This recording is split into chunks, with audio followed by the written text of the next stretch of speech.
If a Senate committee and some First Nations leaders get their way, the bud stops here.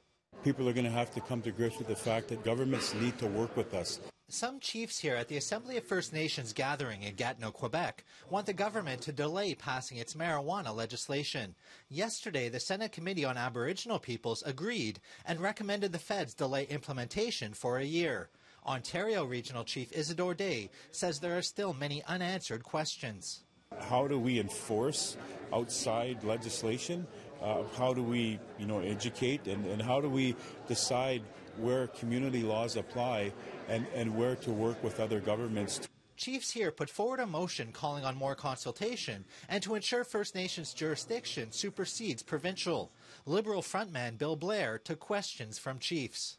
Knowing what I know, not once were First Nations consulted. We have actually been going out and engaging. I've had many conversations with First Nations about the regional opportunities, the economic development opportunities that exist here.